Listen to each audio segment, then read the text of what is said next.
Sidang penonton sekalian, selamat kita kembali ke bahagian kedua dalam tajuk mewujudkan sifat gerun demi untuk kita capai kejayaan dalam hidup kita.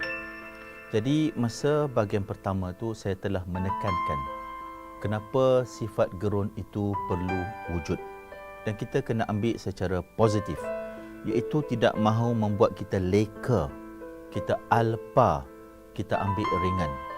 Dalam bahagian ini, saya nak ceritakan sedikit apa yang akan berlaku pada masyarakat yang bila tidak ada sifat gerun, maka akan berlaku pelbagai perpecahan, pelbagai fenomena perwatakan masyarakat yang bergelar masyarakat Islam.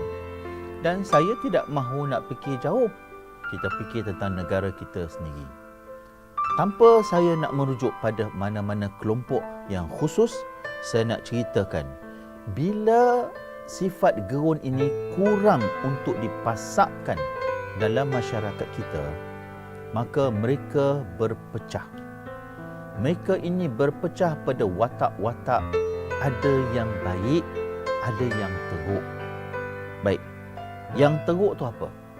Yang teruk ni sebagaimana dalam Al-Quranul Karim, Allah Subhanahu Taala istilahkan golongan ini golongan yang ada nafsu amarah.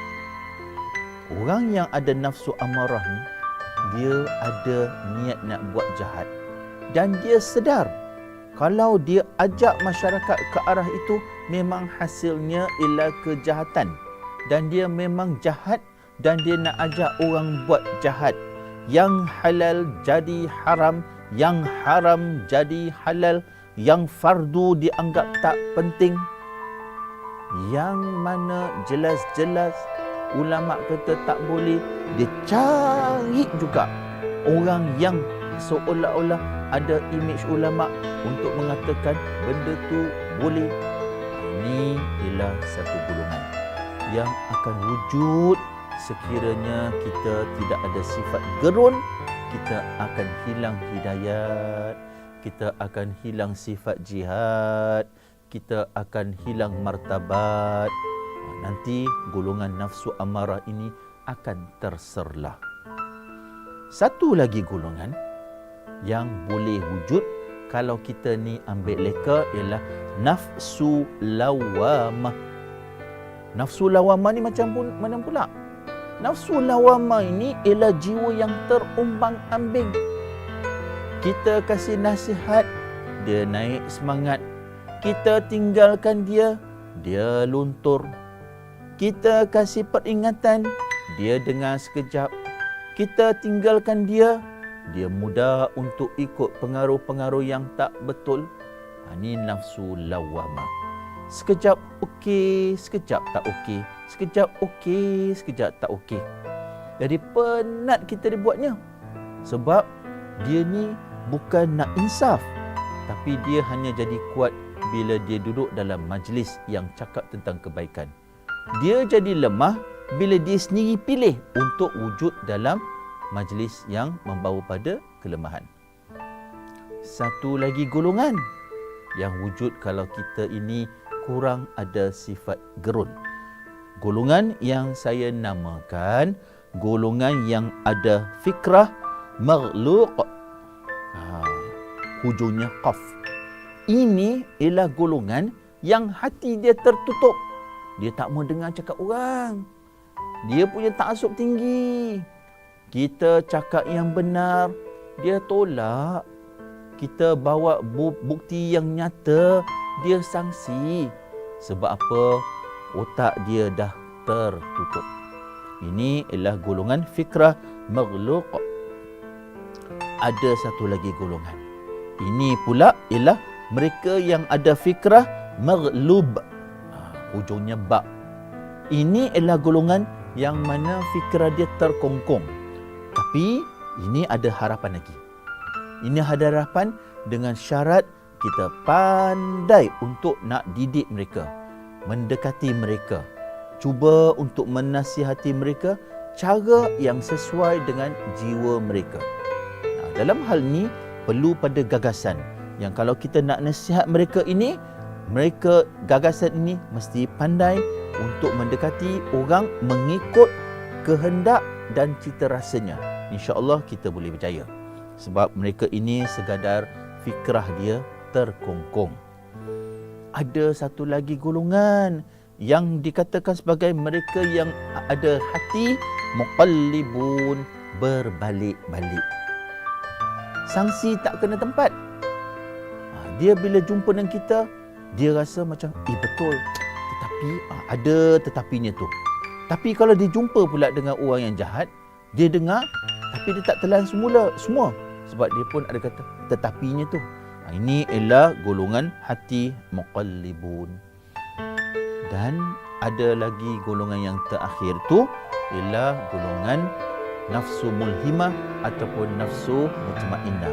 Ini adalah golongan yang banyak pada yang baik daripada yang buruk. Jadi daripada 6 golongan ini, sedang penonton sekalian, bila sifat gerun itu menipis, sehinggakan membawa pada malapnya kehendak untuk menjadi baik, pejuang yang baik, dan takut hidayah itu diambil oleh Allah disebabkan kealpaan. Ada golongan-golongan yang saya kata tak baik ni, nafsu amarah boleh terserlah, nafsu lawamah boleh terserlah, mereka yang ada fikrah maghlub boleh terserlah, mereka yang ada fikrah maghlub yang terkungkung mungkin boleh wujud, dan mereka yang ada hati muqallibun juga mungkin wujud. Semata-mata kerana mereka tidak diperingatkan supaya jangan ambil ringan, jangan berada dalam zon selesa, jangan sampai peranan kita diambil alih oleh orang lain. Jadi sifat gerun itu ialah untuk kita mengatasi puak-puak begini. Setakat ni, adakah usaha untuk kita nak mengatasi sifat gerun? Ada. Tetapi setakat mana usaha itu berjaya? Dalam hal ni kita kena ingat, Islam tuntut kita bukan sekadar kerja kuat, tetapi kita mesti juga kerja pintar. Apa maksud kerja pintar? Apa-apa yang kita buat biar bertepatan dengan keadaan. Itu sebab manusia kalau ada 6 bilion hari ini di dunia, kita kena faham, kita kena menguasai pelbagai uslub, pelbagai kaedah untuk membawa mereka ke jalan yang benar. Jangan sekali-kali kalau depan kita ini ada beribu orang, kita anggap satu cara mendekati mereka akan mampu untuk menambat jiwa mereka. Tidak. Manusia itu bersifat berbeza-beza cita rasa. Sebab apa? Tahap ilmu berbeza-beza. Tahap keluarga mereka punya pengaruh pada diri mereka berbeza-beza. Perguruan mereka berbeza-beza. Pengalaman berbeza-beza. Kepekaan mereka pada isu yang kita nak bawa berbeza-beza. Jadi kita tak boleh membawa satu pendekatan saja. Pendekatan yang ada dalam diri kita dan juga dalam ilmu agama Islam untuk nak timbulkan satu keinsafan kepada mereka yang kurang sifat gerun ini, pada saya punya perkiraan dan saya punya pendedahan, lebih kurang ada 8 jenis pendekatan. Dan kita kena pandai guna pendekatan ini bila masa yang bertepatan. Pendekatan yang pertama, yang saya panggil sebagai uslub siasi. Uslub siasi ni maknanya kita ambil pendekatan yang bersifat politik. Tapi kita kena faham, pendekatan yang bersifat politik adalah untuk mereka yang ada kepekaan terhadap keberkesanan dan cara-cara politik. Tak semua orang akan terima pendekatan yang bersifat uslub siasi, pendekatan bersifat politik. Tapi ada sekelompok yang mereka boleh terima kalau itulah cara untuk kita nak tambat jiwa mereka. Ada satu lagi pendekatan yang dipanggil uslub tarbiyah. Ini ialah pendekatan pendidikan. Maknanya kita mengajar. Kita mengajar sebagaimana guru mengajar anak murid. Ini ialah uslub tarbiyah. Tapi kita kena ingat, tak semua orang akan dapat mampu menerima kalau guna sekadar uslub tarbiyah. Ada pula satu lagi, dia panggil uslub dakwah. Uslub dakwah ni ialah kita mengajak orang. Mengajak melalui ceramah, mengajak melalui kuliah, mengajak melalui tazkirah. Ada setengah orang boleh diperingatkan dengan cara itu. Dan kita kena kuasai kaedah uslub dakwah. Ada pula pendekatan, iaitu pendekatan yang keempat, dipanggil uslub tafa'uli. Uslub tafa'uli ini ialah pendekatan di mana setengah orang dia nak tengok kalau ada pihak yang mencabar Islam, apa reaksi kita. Jadi uslub tafa'uli ini ialah uslub di mana kita pantang orang cuba mencemar agama kita, mencemar hak kita, mencemar kebenaran, kita cepat-cepat akan reaktif ataupun bereaksi, respon. Itu ialah uslub tafa'uli. Setengah masyarakat kita, mereka suka pendekatan begitu.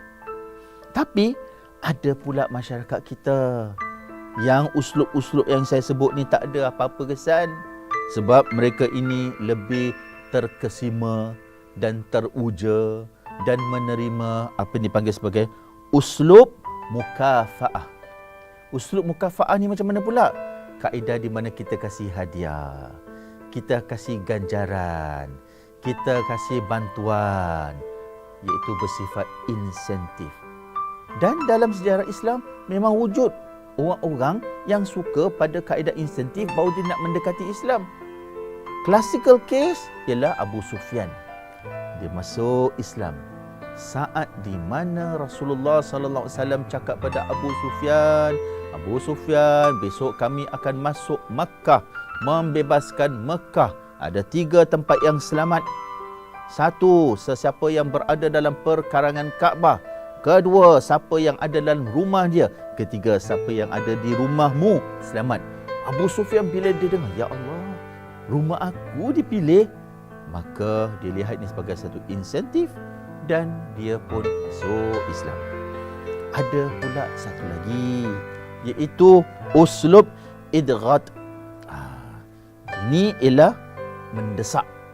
Iaitu setengah orang dia akan diperingatkan. Kalau kita kata, tengok Perlembagaan Persekutuan Malaysia jamin dengan jelas Islam ialah agama persekutuan, maka ini meletakkan Malaysia adalah negara Islam.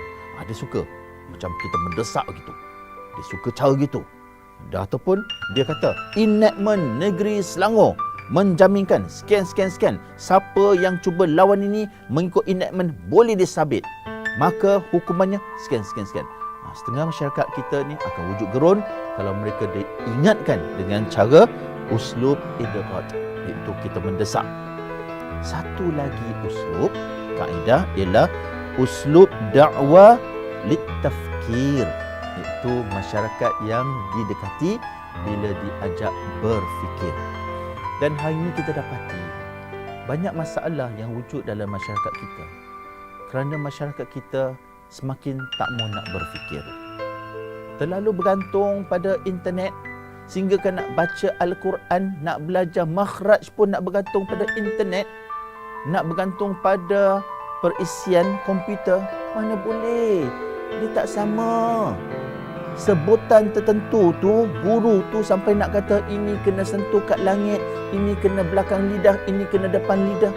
Internet mana boleh ajar tu? Dia ada had dia. Kita bukan boleh jeli-jeli lidah kita melalui perisian komputer nak tunjuk. Ciptaan Allah tak boleh disamakan dengan perisian komputer. Tapi apa yang berlaku? Masyarakat mereka ini hilang kemampuan nak berfikir sebab terlalu bergantung pada permodenan yang berlaku. Dan yang akhir sekali yang saya nak sebut yang ada kaitan dengan kita punya slot kali ini ialah uslub insya'ul uslub insya'ul ir'abi, iaitu satu pendekatan yang nak wujudkan sifat gerun. Dan ini ialah sebagaimana yang saya telah katakan tadi. Tapi nak wujudkan sifat gerun ni, kita kena ada kemahiran dan kehalusan tertentu ya, sidang penonton sekalian. Kita tak boleh wujudkan sifat gerun sampai nanti perkara yang tak diingini berlaku. Jadi ini adalah uslub-uslub yang saya harap mereka yang nak berjaya kuasai.